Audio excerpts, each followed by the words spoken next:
అందరికీ నమస్కారం. ఎన్టీ రామారావు గారు అంటేనే ఒక చరిత్ర. మరి రామారావు గారి గురించి బాగా డీప్గా చెప్పగలిగిన వ్యక్తి ఎవరైనా ఉన్నారు అంటే అది తుమ్మల ప్రసన్న కుమార్ గారు. తుమ్మల ప్రసన్న కుమార్ గారు ప్రొడ్యూసర్స్ కౌన్సిల్ సెక్రటరీ, అది కాకుండా ఫిల్మ్ ఛాంబర్ ట్రెజరర్ కూడా. ఆయన ముఖ్యంగా సినిమా పెద్దగా ఆయన చాలామందికి తెలుసు. చాలా విషయాలు కూలంకషంగా చెప్పగల సామర్థ్యం ఉన్న వ్యక్తిగా మనం చెప్పాల్సి వస్తుంది. మరి తుమ్మల ప్రసన్న కుమార్ గారు ఈరోజు మన గెస్ట్. ఆయనతో మాట్లాడి ఎన్టీ రామారావు గారు ఆయన గురించి, ఆయన ఫ్యామిలీతో ఉన్న అనుబంధం గురించి కూడా ఆయన చెప్తారు. ఈ విషయాలను ఆయనతో మాట్లాడి తెలుసుకుందాం. నమస్కారం ప్రసన్న కుమార్ గారు. నమస్తే అండి సార్, ఎన్టీ రామారావు గారు దానికి సంబంధించిన వజ్రోత్సవాలు జరుగుతున్నాయి. ఇంకొకటి ఏంటంటే శత జయంతి ఉత్సవాలు కూడా జరుగుతున్నాయి. ఈ సందర్భంగా ఆయనతో, ఆయన ఫ్యామిలీకి ఉన్న విషయాలు చాలా వరకు మీకు తెలుసు, నాకు తెలుసు. ఆ విషయాలు కొద్దిగా చెప్పండి సార్. అంటే ఎన్టీ రామారావు గారు అసలు ఒక తెలుగువాడిగా మనకు పుట్టడం అనేది తెలుగు వాళ్ళందరూ, ప్రపంచ తెలుగు వాళ్ళందరికీ అదృష్టం అండి. కానీ ఆయనకి దురదృష్టం అండి. అంటే ఆయన తెలుగువాడిగా పుట్టకుండా ఆయన వెళ్ళి ఏ నార్త్ ఇండియన్ కానీ ఇంకో చోట ఎక్కడో పుడితే ఇవాళ అంబేద్కర్ కంటే ఎక్కువగా పూజిస్తూ ప్రపంచానికే ఒక మేటి నాయకుడిగా ఆయన ఉండేవారండి. ఒక తెలుగువాడిగా పుట్టుకుంటే జనరల్గా తెలుగువాడు అంటే జనరల్ బేసికల్లీ ఏంటంటే నార్త్ ఇండియన్, సౌత్ ఇండియన్ యాంగిల్లో సౌత్ ఇండియన్స్ తొక్కేసి నార్త్ ఇండియన్ అనే యాంగిల్ ఉంటుంది. సరే, ఇక సౌత్ ఇండియన్కి వచ్చేటప్పటికి ఓన్లీ మద్రాసి తమిళ్ తప్పితే ఇంకా సౌత్ అనేది ఇంకేమి ఐడెంటిఫికేషన్ అనేది జోనర్ ఉండదు.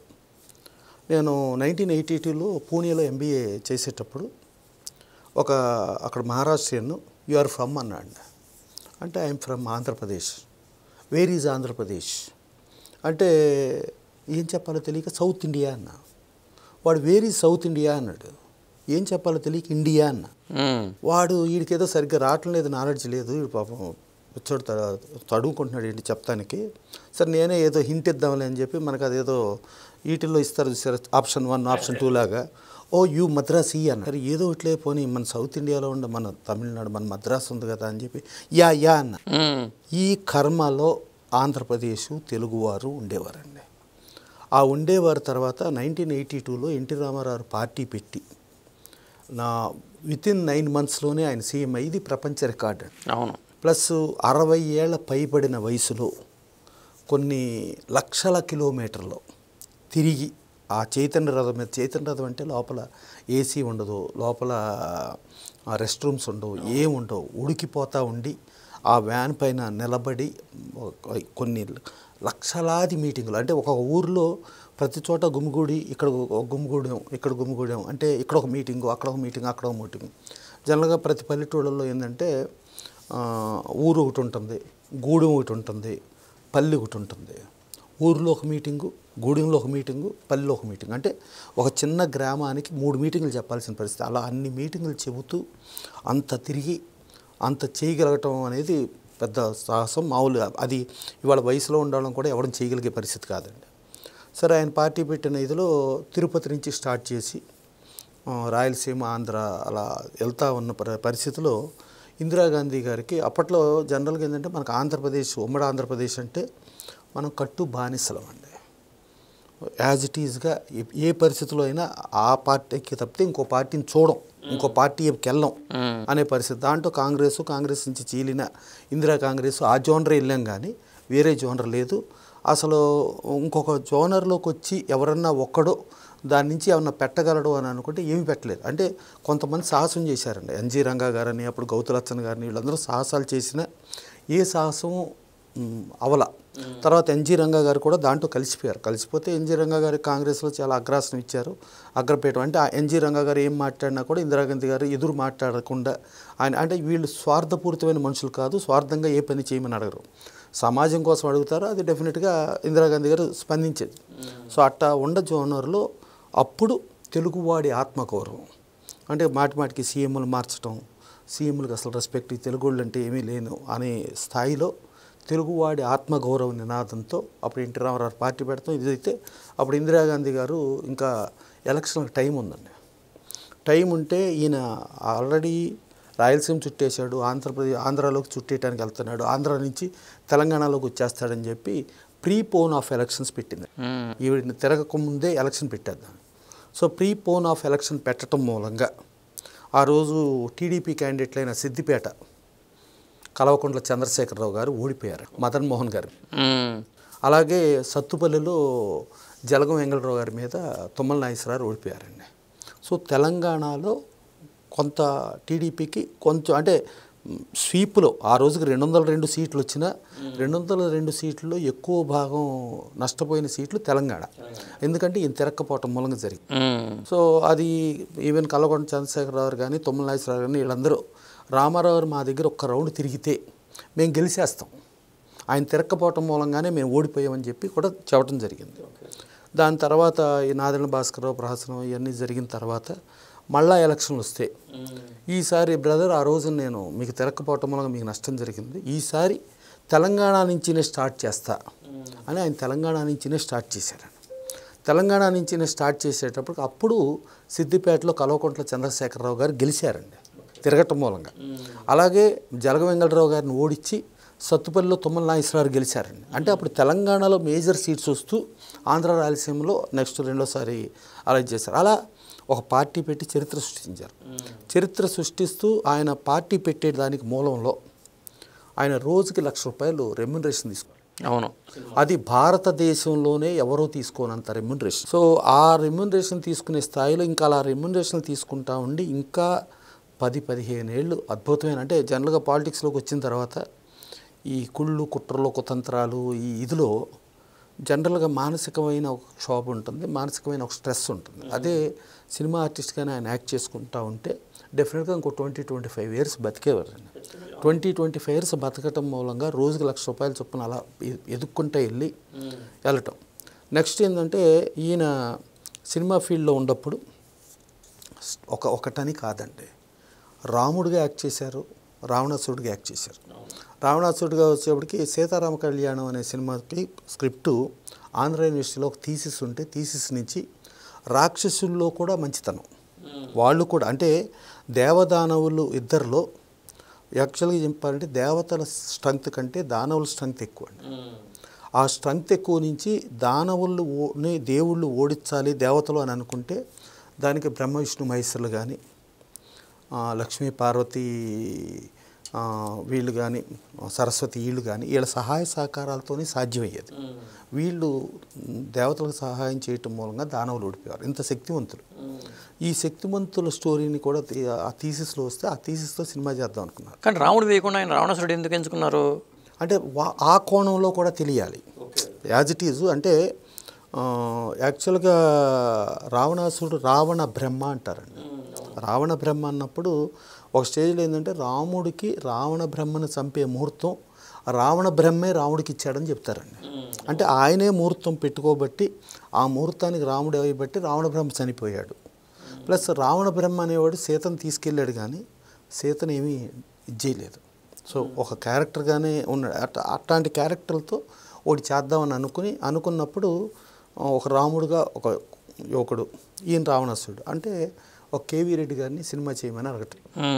అడిగితే కేవీ రెడ్డి గారు ఏంటంటే తప్పిది రామారావు నువ్వు చేసేది, రాముడు అంటే ఎన్టీ రామారావు, రావణాసురుడు అంటే ఎస్వి రంగారావు, ఈ ఫార్మాట్లో మనం సినిమా చేయాలి కానీ నువ్వు దీనికి విరుద్ధమైన ఫార్మాట్ చేస్తున్నావు. ప్లస్ రాముడుగా నువ్వు ఒక సక్సెస్ఫుల్ ఫెలోగా ఉండి నువ్వు ఇలా చేయటం కరెక్ట్ కాదు అని ఇది ఈ టైపులో నేను చేయలేను. ఎందుకంటే నేను రాక్షసుల్లో ఇలా అని అంటే పబ్లిక్ యాక్సెప్ట్ చేయరు. నేను ఇప్పుడు ఎంతసేపు దేవతలో రాముడు వీళ్ళు గొప్ప అనేది చెబుతూ నేను సినిమాలు తీయగలిగాను కానీ ఇది చేయలేను. దాని తర్వాత లేటర్లో కూడా చాలా కాలం తర్వాత బాపు గారిని లవకుశ అని ఒక సినిమా చేయమన్నారు. లవకుశలో రాముడుగా బాలకృష్ణ గారు, రావణాసురుడిగా ఎస్వి రంగా అదే మన ఎన్టీ రామారావు అని అనుకుని చేయమనంటే బాపు గారు కూడా దండం పెట్టి ఈ ప్రపంచంలో ఈ రాక్షసులు దానవుల్ని హీరోయిజం చేస్తూ ఒక యాక్ట్ చేయాలన్నా వాళ్ళ మీద సినిమా తీయాలన్నా దానికి దర్శకత్వం వహించాలన్నా దానికి ఏకైక ఒక్క మగాడు that is one and only NT Ramarao sir. మేము ఆ ప్రయత్నం చేస్తే మా ఇళ్లకు చంపేస్తారు సార్, జనం రాళ్ళేసి కొడతారు సార్, దయచేసి క్షమించండి సార్ మేము చేయలేమనంటే అప్పుడు ఆ స్క్రిప్ట్ని పక్కన పెట్టి శ్రీనాథ కవి సార్బోడు చేయించారు బాపు గారు. లేకపోతే లవకుశ చేయమని చెప్పి లవకుశలో రావణాసురుడు క్యారెక్టర్ పవర్ఫుల్ క్యారెక్టర్. రావణ బ్రహ్మ అంటే రావణాసురుడు చనిపోయిన తర్వాత రాముడు ఇదవుతా ఉంటే సీతని ఆల్రెడీ అడవికి పంపించేస్తే అప్పుడు మార్నింగ్ సుప్రభాతం వస్తుంటే అప్పుడు రాముడు ఇదైతే అప్పుడు రావణ బ్రహ్మ వస్తాడండి ఎన్టీ రామారావు వచ్చి బాలక నువ్వేదో పెద్ద ఇది అనుకుంటున్నావు, పోటుగాడు అనుకుంటున్నావు. నువ్వు పెద్ద పోటుగాడు కాదు. నేను చచ్చిపోయే ముహూర్తం నేను పెట్టా. నేను ఆ సీతమ్మ సాధ్వి చరిత్ర ప్రపంచానికి తెలియటం కోసం సీతమ్మని తీసుకొచ్చా. సీతమ్మని నేను అనుభవించడానికి కాదు, అనుభవించాలంటే నాకు అది పెద్ద సమస్య కాదు, కానీ నాకు అనుభవించే ఉద్దేశం లేదు. సీతమ్మ సాధ్వి చరిత్ర ప్రపంచానికి తెలియచెప్పటం కోసం నేను తీసుకొచ్చి నేను ఇచ్చేసి నీ చరిత్ర నేను తెలియజేసి సీతమ్మ కోసం నేను చేస్తే సీతమ్మ నాకు అడవికి పంపించి నువ్వు ఎట్టా నిద్రపోతావు, నువ్వేంటి అని చెప్పే క్యారెక్టర్ అది రిజెక్ట్ చేశారు. సో అట్టా రాముడు క్యారెక్టర్లో రావణాసురుడు, అట్లాగే ఇటు కృష్ణుడు, ఇటు వీళ్ళ సైడ్కి వచ్చేటప్పటికి భీముడు, అర్జునుడు ఇవన్నీ చేస్తూ, ఇటు దుర్యోధనుడు, ఇటు కీచకుడు, అవును, ఇవన్నీ చేస్తూ ఇట్టా రెండుటిని చేయగలగటం అనే దగ్గర రెండిటిని ప్రజలను ఒప్పించగలగటం అనేది ఒక పెద్ద చరిత్ర. అవును. ఈ పెద్ద చరిత్రలో సరే అప్పుడు కేవీ రెడ్డి గారు వెళ్ళిపోయిన తర్వాత ఆయన సీతారామ కళ్యాణంలో పేరు వేసుకోలేదండి. డైరెక్టర్ కార్డు ఉండదు, ఆ సినిమాలో లేదు, అది అయిపోయిందండి. ఇది మైథలాజికల్ ఈ జానర్.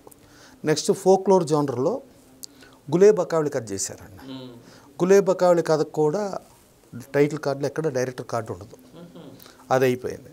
నెక్స్ట్ ఇంకో 3వ సినిమా చేస్తుంటే ఈయన్ని అప్పట్లో ఏంటంటే తెలుగు ఆంధ్ర కానీ తెలంగాణ కానీ లేకపోతే తమిళనాడు కానీ కర్ణాటక కానీ, అంటే తమిళనాడు అంటే మనకు మొదట్లో మన కలకట్టాలో సినిమా ఇండస్ట్రీ పుట్టి కొల్హాపూరు, షోలాపూరు, ముంబై నుంచి మనకు చెన్నై వచ్చింది.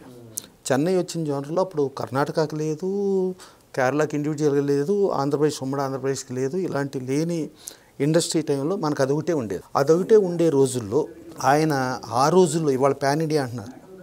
పాన్ ఇండియా అంటే ఆయన 6వ సినిమా పాతాళ భైరవి ఆయన యాక్ట్ చేసింది. మొదటి సినిమా మన దేశం చిన్న ఇంత వేషం వేశారు. 2వ సినిమా యాక్చువల్గా ఫస్ట్ కమిట్ అయిన సినిమా పల్లెటూరు పిల్ల, అది కూడా మీర్జాపురం రాజు గారి డబ్బు సహాయంతో బిఎస్ సుబ్బారావు రిలీజ్ అయింది కానీ కమిట్ అయింది పల్లెటూరు పిల్ల కమిట్ అయ్యారు. మీర్జాపురం రాజు గారి ఫైనాన్షియల్ సపోర్ట్తో బిఎస్ సుబ్బారావు గారు చేయడం జరిగింది. అంటే యాక్చువల్గా కమిట్ అయిన రోజుకి ఈయన ఫైనాన్షియల్గా అంత ఇది లేదు. యాక్చువల్గా ఎల్వి ప్రసాద్ గారి ద్వారానే ఈయన ఆర్టిస్ట్గా అసలు ఫస్ట్ విజయవాడలో ఎల్వి ప్రసాద్ గారు చూసి ఆర్టిస్ట్గా రమ్మన్నప్పుడు ఈయన ఏంటంటే మొత్తం యాజ్ ఇట్ ఈజ్గా ఆంధ్రప్రదేశ్ ఉమ్మడి ఆంధ్రప్రదేశ్లో బ్రిటిష్ కౌన్సిల్ వాళ్ళు ఎగ్జామ్ పెడితే 7,000 మంది ఎగ్జామ్లో కూర్చుని రాస్తే 7గురు పాస్ అయ్యారండి. ఆ 7గురులో ఈయన ఒక సబ్ రిజిస్టార్గా ఇదయ్యాడండి. సబ్ రిజిస్టార్గా చేస్తూ అక్కడ బ్యూరోక్రాట్ సిస్టమ్స్, అక్కడ ఈ లంచగొండితనాలు ఇవన్నీ చూస్తూ నాకు ఈ నచ్చదు అని చెప్పి రిజైన్ చేసి అప్పుడు ఎల్వి ప్రసాద్ గారు చెప్పినప్పుడు వెళ్లకుండా లేటర్లో ఆయన మెడ్రాస్ వెళ్ళటం జరిగింది.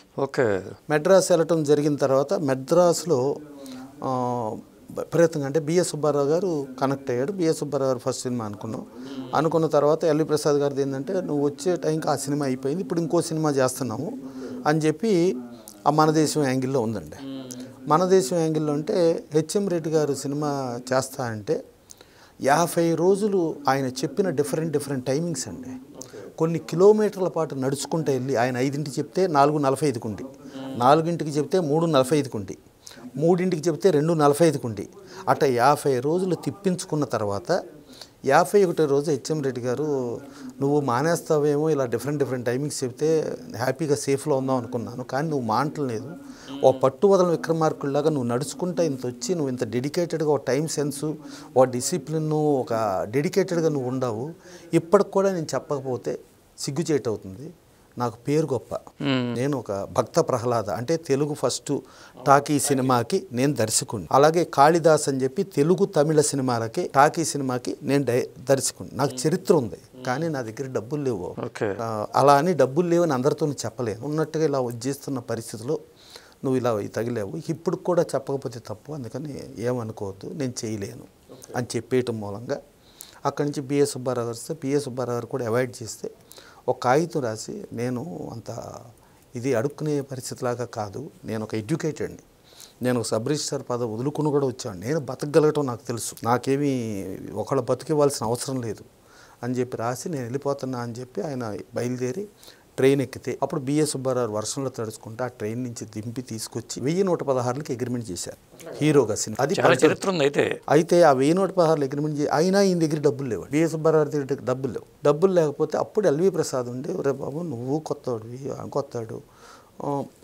నీ దగ్గర డబ్బులు లేవు, ఈ పరిస్థితిలో తను ఏదో ఒకటి అసలు ముందు వేషం అని చెప్పి అప్పుడు మన దేశం అనే దాంట్లో యాక్ట్ చేస్తే ఈయన ఆల్రెడీ నాటకాలలో స్కూళ్ళల్లో యాక్ట్ చేసినప్పుడు యాజ్ ఇట్ ఈస్గా వేరే ఎవరు నాగమ్మ క్యారెక్టర్కి ఏదో అనుకుంటే ఆ నాగమ్మ క్యారెక్టర్ లేడీ ఆర్టిస్ట్ రాకపోతే ఆ లేడీగా ఎన్టీ రామారావుని పెట్టమని అడగటం ఆ ఎన్టీ రామారావు నేను యాక్ట్ చేస్తాను కానీ ఒక కండిషన్ నా మేసం తీసుకో దానికైతే యాక్ట్ చేస్తానని చెప్పి అది యాక్ట్ చేయడం జరిగిందండి.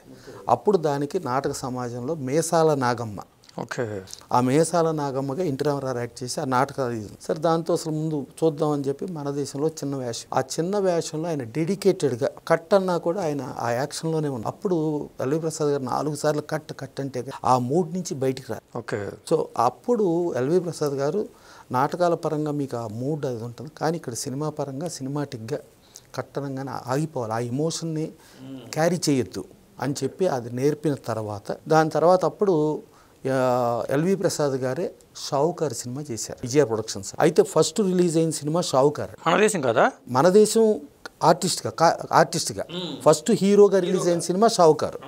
దాంట్లో జానకి గారు చేశారు, అందుకని ఆవిడ పేరు షావుకారు జానకి. అంటే ఫస్ట్ రిలీజ్ అయిన హీరో సినిమా ఎల్వి ప్రసాద్ గారు డైరెక్టర్ విజయ ప్రొడక్షన్స్. 3వ సినిమాగా పల్లెటూరు పిల్ల రిలీజ్ అయింది. ఓకే 4వ సినిమాగా మాయా రంభాడ్, అది తెలుగు తమిళ్ బైలింగ్వెల్ సుందరలాల్ మెహతా గారు చేశాడు. సో అంటే బైలింగ్వెల్ తెలుగు తమిళ్ మాయా రంభ అనేది 4వ సినిమాగానే చేశారు ఎన్టీ రామారావు. దాని తర్వాత 6వ సినిమాగా పాతాళ భైరవి అండి. పాతాళ భైరవికి తెలుగుకి విజయ ప్రొడక్షన్స్ వాళ్ళు ప్రొడ్యూసర్, తెలుగు తమిళ్. హిందీకి విజయ ప్రొడక్షన్స్ కాదు, హిందీకి జెమినీ వరల్డ్ వేరే బ్యానర్ చేస్తే అది బాంబేలో కూడా 175 days ఆడింది. అది స్టార్డమ్ వచ్చింది పాతాళ భైరవే కాదండి, మీకు యాజ్ ఇట్ ఈస్ షావుకారు పల్లెటూరు పిల్ల అన్నీ. ఆ రోజుల్లో సుందరలాల్ మెహతా గారు అంటే పెద్ద ఫైనాన్సియర్, అసలు ఇండస్ట్రీకే పెద్ద ఫైనాన్సియర్. ఆయన ప్రొడక్షన్లో కూడా ఆయన చేశాడు 4వ సినిమా. విజయ ప్రొడక్షన్స్ 2వ సినిమా రిలీజ్ అయిన సినిమా 2వ సినిమా బిఎస్ సుబ్బారావు గారు. అంటే బిఎస్ సుబ్బారావు మీర్జాపురం రాజు గారిదే ఫస్ట్ సినిమా మన దేశం అండి. అవును, మీర్జాపురం రాజు గారి దాంట్లో కృష్ణవేణి గారు ఆవిడ ఆ రోజున ఆర్టిస్టు, గాయకురాలు, నిర్మాత, మళ్ళీ శోభనాచాల స్టూడియో ఓనర్ ఆవిడ. ఇది ఆ మన దేశంకి ప్యారలల్లో కీలుగుర్రం అది నాయసరతాలు చేసుకుంటాం ఇలా ప్యారలల్ ఉన్న జోనర్ నుంచి అప్పుడు అలా మన దేశంలో చేసిన ఆర్టిస్ట్ పరంగా ఆర్థిక సహాయంతో పల్లెటూరు పిల్ల. ఓకే సో ఇలా డ్రైవ్ వెళ్ళి పాతాళ భైరవతో మొత్తం త్రూఅవుట్ ఇండియా అండి. ఈవెన్ 175 days బాంబేలో ఆడిందండి Pathala Bhairavi. Straight Hindi cinema, pan India cinema అనాల్సిందే. పాన్ ఇండియా అండి. మీకు మాయారంభ తెలుగు తమిళ్ పాన్ ఇండియాకి వస్తాం. పాతాళ భైరవి తెలుగు తమిళ హిందీ అండి, ప్రపంచం ఆడింది. బాంబేలో కూడా సూపర్ హిట్. దాని తర్వాత నయా ఆద్మీ అని చెప్పి సినిమా చేశారు, ఓకే అది సూపర్ హిట్ అండి బాంబేలో. అది మనకు తెలుగులో సంతోషం ఆ సినిమా. దాని తర్వాత మన భరణి పిక్చర్స్ భానుమతి రామకృష్ణ గారు చండీ రాణి అండి, తెలుగు తమిళ హిందీ అండి, అది సూపర్ హిట్ అండి. 3 సినిమాలు సూపర్ హిట్ అయిన తర్వాత యాజ్ ఇట్ ఈస్ గా సుందరలాల్ మెహతా గారు నువ్వు హిందీ సినిమా చేయి రామారావు, ₹1 నీకు రెమ్యునరేషన్ ఇస్తా. ఆ రోజుల్లో కోటి అండి. అంటే మెహతా గారు ఏమనుకోవద్దండి, నా తెలుగు టెక్నీషియన్స్, నా తెలుగు ప్రజలు వాళ్ళు ఏమైపోతారు, నేను హిందీకి వెళ్ళిపోతా, నేను బాలీవుడ్కి వెళ్ళిపోతే చాలా సంపాదిస్తా, నా కుటుంబం బాగుపడుతుంది, నేను బాగుపడతా. కానీ నా తెలుగు ప్రజలు, నా తెలుగు కుటుంబం ఏమైపోద్ది, సారీ సార్ నేను చేయను అని చెప్పి ₹1 రిజెక్ట్ చేసి కేవలం తెలుగు సినిమా ₹10,000 చేశాడండి. కోటి ఎక్కడ 10,000 ఎక్కడ. ఆ రోజు ₹1 తెచ్చుకుంటే హైదరాబాద్ నగరం మొత్తం కొనియచ్చండి. ఆ ₹1 ఆ రోజుల్లో మద్రాసు నగరం కొనియచ్చు. అప్పట్లోనే మన తెలుగు వాళ్ళు జయరాజన్ అనేటువంటి కూడా అక్కడ హిందీ సినిమాలు చేసేవాడు. మీకు అసలు మీరు తెలుగు కాదండి. ఎల్వి ప్రసాద్ గారు first talkie Kalidasu, first talkie Bhakta Prahlada, first Hindi talkie ఆలమరాలో 3 నటించిన ఆయనండి ఆయన. అదే సరే కాళిదాసు తెలుగు తమిళ్ గాను, భక్త ప్రహ్లాద తెలుగు గాను డైరెక్షన్ చేసింది హెచ్ఎం రెడ్డి గారండి. అంటే మన తెలుగు వాళ్ళు మీరు కలకటా ఇండస్ట్రీలో కూడా మన వాళ్ళు డామినెంట్ పర్సనాలిటీస్గా చేశారు. ఇంకోటి ఎల్వి ప్రసాద్ గారు ఒక వారం రోజులు తిండి తినక ఇలా పడుకుని తిండి లేని పరిస్థితుల్లో ఆయన ఇది చేస్తూ ఆయన ఇంత సామ్రాజ్యానికి ఇది అయ్యాడండి. ఒక డైరెక్టర్గా, ఒక ప్రొడ్యూసర్గా, ఒక స్టూడియో ఓనర్గా ఇంత రూపాంతరం చెందంటే ఆయన స్వయం శక్తితో పెరిగాడండి. స్వయం శక్తితో పెరిగి ఇప్పుడు ఒక ఏక్ దేవ్ జకేలి ఇలాంటి సినిమాలతో కమల్ హాసన్ని హిందీకి పరిచయం చేసిన ఆయన ఒక ఎన్టీ రామారావుని అట్ట షావుకార్ ఇట్ట ఎంతోమంది పరిచయం చేసి అట్ట తెలుగుకి ఎప్పుడూ ఉందండి, తెలుగుగా ప్రావీణ్యం ఉంది. మన తెలంగాణ ప్రాంతం నుంచి పైడి జయరాజు గారు ఇక్కడ నుంచి ఆ రోజు కమ్యూనికేషన్ సిస్టమ్ లేక, ట్రాన్స్పోర్ట్ సిస్టమ్ లేకుండా కరీంనగర్ నుంచి కొండలు గుట్టలు రాళ్ళు దాటుకుంటూ బాంబే వెళ్ళి బాంబే నుంచి దాదాసాహెబ్ ఫాల్కే చేసి 2వ సినిమా దిలీప్ కుమార్ గారికి డైరెక్షన్ చేశాడండి. ఇది తెలుగు చరిత్రకు చూసుకుంటే. సరే అయిన తర్వాత సుందరలాల్ మెహతా గారు రిజెక్ట్ చేశాడు. దాని తర్వాత శాంతారాం గారు చాలా గొప్ప ఆయనండి. శాంతారాం గారు వాళ్ళ భార్య శకుంతల గాను దుష్యంతుడిగా ఎన్టీ రామారావుని యాక్ట్ చేసి హిందీ సినిమా యాక్ట్ చేయమని అడిగాడు. అడిగితే నేను చేయనని చెప్పాడు. నేను హిందీ బాలీవుడ్కి వచ్చేస్తే నా తెలుగు సాంకేతిక నిపుణులు, నా తెలుగు ప్రజలు, నా తెలుగు వాళ్ళు ఏమైపోతారు అంటే ఆ తెలుగు అనే దగ్గర ఆయన విపరీతంగా అమితంగా ప్రేమించేశాడు. అంటే చాలామందికి తెలియదు ఆయన హిందీ ఆఫర్లు వచ్చినాయి స్టార్టింగ్లోనే అనేది చాలామంది తెలీదు. ఇంత ప్రేమించేశాడు. ప్రేమించేసిన తర్వాత అది రిజెక్ట్ చేశాడండి శాంతారాం గారిది. దాని తర్వాత హాలీవుడ్ వాళ్ళు లార్డ్ కృష్ణ అని చెప్పి కృష్ణుడిగా ఈయన యాక్ట్ చేయమన్నారు. నథింగ్ డూయింగ్, నేను చేయనని చెప్పాడు. అయిపోయింది. సరే హెచ్ఎం రెడ్డి గారు 50 రోజులు తిప్పుకున్నాడు కదండి. తిప్పుకుని ఇలా చేసిన తర్వాత సినిమా చేయలేనని చెప్పాడు కదా. ఆయన మీద పగబట్టాలి కదా. మనమైతే పగబడతాం కదా. ఈయన పగబట్టలేదండి. ఆయన సిచ్యుయేషను, ఆయన ఇబ్బందిని అర్థం చేసుకున్నాడు. సో ఆయన మనిషి మంచివాడు, చరిత్ర కలిగినవాడు, ఇంత గొప్పోడు. కానీ ఆయన ఉన్న స్థితి కరెక్ట్ కాదు. ఈ స్థితి నుంచి ఆయన్ని బ్రహ్మాండంగా చేయాలని చెప్పి ఆయనకి సినిమా చేశాడండి. ఈయన సెటిల్ అయిన తర్వాత ఆ సినిమానే వద్దంటే డబ్బు. ఆ వద్దంటే డబ్బైనా రూపాంతరం చెంది మనకు బాలకృష్ణ గారితో బాబాయ్ అబ్బాయి సినిమా అని, తర్వాత మన రజనీకాంత్ గారితో అరుణాచలం అని, ఇలా ఆ సినిమానే దానికి మూలాలు అయినాయి. అవును, అంత చరిత్ర కలిగినోడండి ఎన్టీ రామారావు. సో అంత ఎన్టీ రామారావు గారిని, అందుకని నేను మీకు ఫస్ట్ ఒకటే చెప్పా, ఆయన పుట్టడం తెలుగువారి అదృష్టం, ఆయన తెలుగువాడిగా పుట్టడం ఆయన దురదృష్టం. ఇంత చరిత్ర ఇంత ఉన్నవాడు నార్త్ ఇండియాలో పుట్టుంటే ఆకాశానికి ఎత్తుకుంటా అంబేద్కర్ కంటే పైన పెట్టుకుని ప్రపంచ నాయకుడిగా ఎప్పుడో భారతరత్న వచ్చేది కీర్తించేవారు. భారతరత్న అన్నది ఆయనకి నూలిపోగండి. అదే భారతరత్న అంటే మన రాజకీయాలకు సంబంధించి ఆయనకి నా ఫీలింగ్లో అయితే ఆయన నార్త్ ఇండియాలో పుట్టుంటే భారతరత్న కాదండి, నోబెల్ ప్రైజ్ వచ్చేదండి. అంత గొప్పడు. సో అది అలా అంటే మళ్ళీ ఈయన రోజుకు 1,00,000 తీసుకునే రోజుల్లో భారతదేశంలో ఏ నటుడు 1,00,000 తీసుకోలేదు. దాని తర్వాత ఎప్పుడో మన తెలుగు వాళ్ళు హిందీ సినిమా తీసినప్పుడు ఆ హిందీ సినిమాకి ఎప్పటికో అమితాబ్ బచ్చన్కి రోజుకి 1,00,000 ఇచ్చారు. ఇది అంటే అప్పుడు ఏంటంటే ఈయన ఇక ఇన్నాళ్ళు నా కుటుంబం కోసం నేను చేశాను, నన్ను ఇంత స్టార్ని చేసింది నా తెలుగు ప్రజలు చేశారు, నా తెలుగు ప్రజలకు నేనేం చెయ్యాలి, నేను ఏదో ఒకటి చేయాలి తెలుగు ప్రజలకి. ఇప్పుడు నా కుటుంబం అనేది ఇప్పటిదాకా ఇది నా కుటుంబం, ఇప్పుడు నా కుటుంబం ఇది కాదు, తెలుగు ప్రజలే నా కుటుంబం అనుకుని వదులుకుని పార్టీ పెట్టి రాజకీయాల్లోకి వచ్చిన తర్వాత ఆయన తిరుగుతున్నప్పుడు, ఆయన ఈవెన్ సినిమా ఫీల్డ్లో ఉన్నప్పుడు కూడా దివిసీమ తుఫాన్ కానీ, ఈవెన్ సైనికుల సంక్షేమం దానికి వచ్చినా కానీ, ఏ విపత్తు వచ్చినా కూడా ప్రతి విపత్తులోనూ ఆయన ముందున్నాడు. ఫస్ట్ ఒక విపత్తు టైంలోకి వెళ్ళి ఆయన అందరు ఆర్టిస్ట్ నాగేశ్వరరావుని అందరికి కూడగట్టుకుని వెళ్ళి తీసుకుని వస్తే ఆ డబ్బు మొత్తం తీసుకెళ్ళి నాగిరెడ్డి గారి దగ్గరికి, మీ ద్వారా మీరు ఇది చేయండి సార్, మీరే నాకు ఇది ఇచ్చారు కదా అని చెప్పానంటే, నాగిరెడ్డి గారు నువ్వు అలా పబ్లిక్లోకి వెళ్ళిపోతే మా సినిమాలు ఎవరు చూస్తారయ్యా, నువ్వు ఎందుకు వెళ్ళావు, నువ్వు నాకు చెప్పాలి కదా, నువ్వు అట్లా పబ్లిక్లో తిరగకూడదు, పబ్లిక్లో తిరిగితే నీ స్టార్డమ్ వీక్ అయితే మా పరిస్థితి ఏంటి అంటే, వాళ్ళు ఏంటంటే సంవత్సరానికి ఎంత అని నెల జీతగాళ్ళుగా పెట్టుకునేవారు విజయాలు ఈ ఆర్టిస్ట్ని. వీళ్ళందరూ మేమేమైపోవాలి అన్న ఆయన మాటలతో ఆ మూటను తీసుకుని వచ్చి ఆయనకి ఇవ్వకుండా ఆ మూటను డైరెక్ట్ పంపించిన పరిస్థితిలో వచ్చి అప్పుడు ఈయనకి ఆలోచన కలిగిందండి, నిర్మాత అవ్వాలి. నిర్మాత అయ్యి నేను ఇది చేయాలి అంటే, ఆ నిర్మాత అవ్వటంలో కూడా ఆయన రూమ్మేట్లు ఎవరెవరైతే ఉన్నారో తాతినేని ప్రకాష్ రావు కానీ, లేకపోతే రాజు మ్యూజిక్ డైరెక్టర్ కానీ, వీళ్ళందరినీ పెట్టుకుని ఫస్ట్ సినిమా పిచ్చి పుల్ల చేశారండి. అక్కడి నుంచి ఆయన నిర్మాతగాను